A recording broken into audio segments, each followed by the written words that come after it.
and ignorant. The street and the media know that the public is naturally optimistic. Every time I see a guru on television, I have to wonder what their position really is. Most guest experts always have an axe to grind. Take anything you read or hear with a grain of salt. As important as today's technology is, you have to develop an appreciation for market psychology and human frailties. If you can do that, you can exploit other traders' weaknesses. So anticipate, plan, execute. You have to be absolutely ruthless and mercenary. Keep that single-minded purpose for winning. Sun Tzu had quite a few things to say about fire attack. Now, this era was pre-gunpowder, and fire was a particularly vicious way to wage war. Dealers and market makers will, from time to time, start fires. You have to remember, a dealer or market maker is making a market. If they're long one thing, they are short another. They make their money on the bid-ask spread. They're making a market, not necessarily trading a market. And there is a difference. From time to time, they will find themselves in lopsided positions. Okay, they may have too large a position. They may have no position at all. And what they will do is they'll start marking prices up or down, just to flush out buyers or sellers, just to see what reaction they get. A few years ago, a major insurance company wanted an offer on a substantial number of year bills. I mean, way into the 9 figures. We made them an offer and were beat by 1/2 of 1 basis point by another primary dealer. We figured they didn't have that many and they had to be shorting them. So what did we do? We marked our bid up on the year bill by 5 basis points so the world could see it, just to squeeze them. Okay? If you work the math, 5 basis points on a year bill is 20 basis points on a euro dollar or a treasury bill contract. Okay?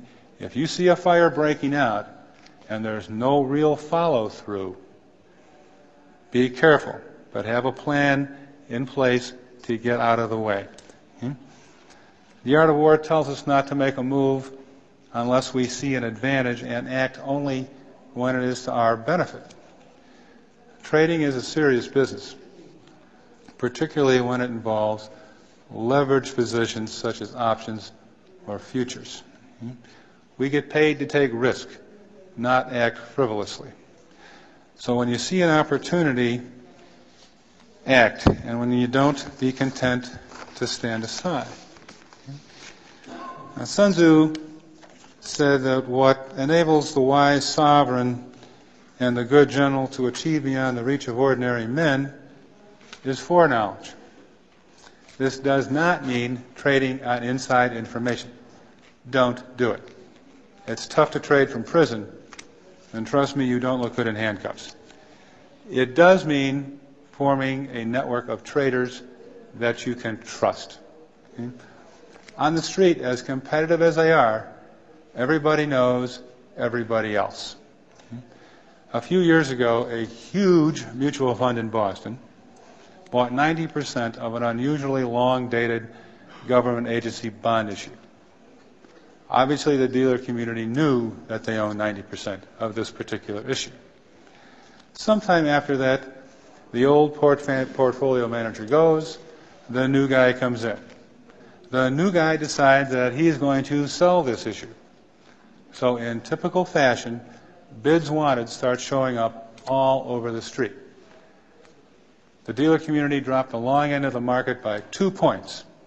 And when he was done selling, they just took it right back up. Okay?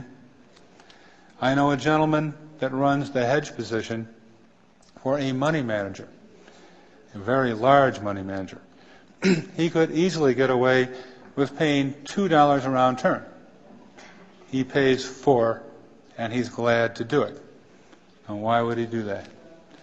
Because he knows that the street has contacts that you can only dream about.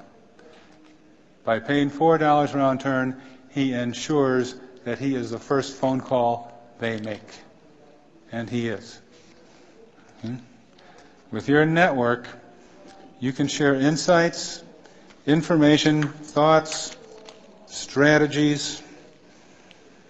Each member of your network can bring a unique skill set and knowledge base for the benefit of all of you. Even 2,600 years ago, Sun Tzu recognized the value of synergy.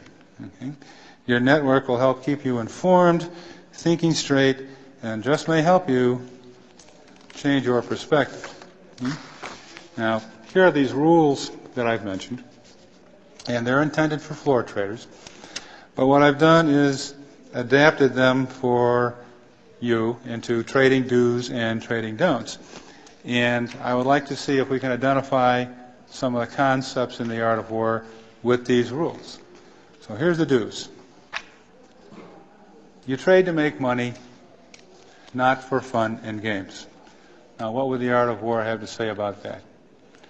Go into battle only when it's to your advantage to do so. Ponder and deliberate before you make a move. Move not unless you see an advantage. Do not use troops unless there is something to be gained. Concentrate in one pit, or for us, class. Maneuvering with an army is advantageous, with an undisciplined multitude most dangerous. Attack them where he is unprepared, appear where you are not expected. In other words, don't spread yourself too thin. Learn quirks of other traders and brokers. In war, avoid what is strong and attack what is weak. Knowledge of the enemy's dispositions can only be learned from other men. We shall be unable to turn natural advantage into account unless we use local guides. When initiating a trade, give up the edge.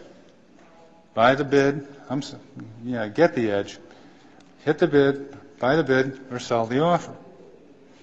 Okay? If it is to your advantage, make a forward move.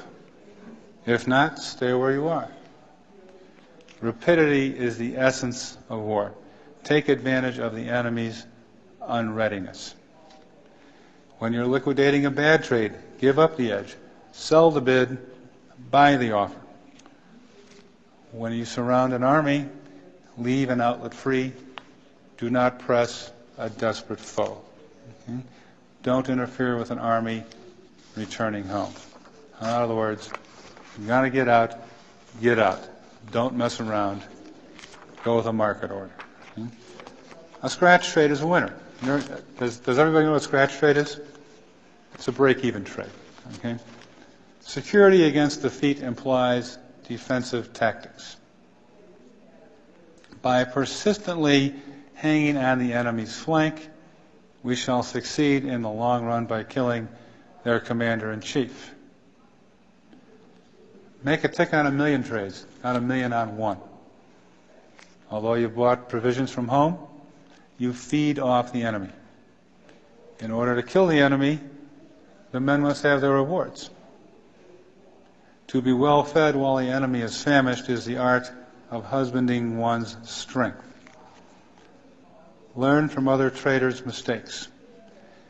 It is only one who is thoroughly acquainted with the evils of war that can understand the profitable way of carrying it on. Hold out baits to entice the enemy, feign disorder, and then crush him. Discipline, discipline, discipline.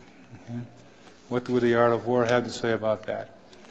A whole army can be robbed of its spirit, but the commander-in-chief may be robbed of his presence of mind. Disciplined and calm is the art of retaining self-possession. Soldiers must be treated with humanity, but controlled with iron discipline, that this is the road to certain victory. That the general who shows confidence in his men, but always insists on his orders being obeyed, the gain will be mutual. Let's look at the don'ts. Do not be a tradeaholic. What would the art of war say?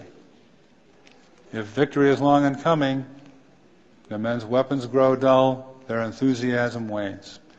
Let your object be victory, not lengthy campaigns. Never add to a bad trade. When your weapons are dull, your ardor dampened, your strength exhausted, and your treasure spent, other chieftains will rise up to take advantage of you. The rule is to not besiege walled cities if it can possibly be avoided, because you'll end up losing a third of your men and still the town will not be taken. Once you have a profit, never let it become a loss. The greater you penetrate into a country, the greater the solidarity of your troops. Defenders won't be able to prevail against you. That a wise general makes a point of foraging off the enemy.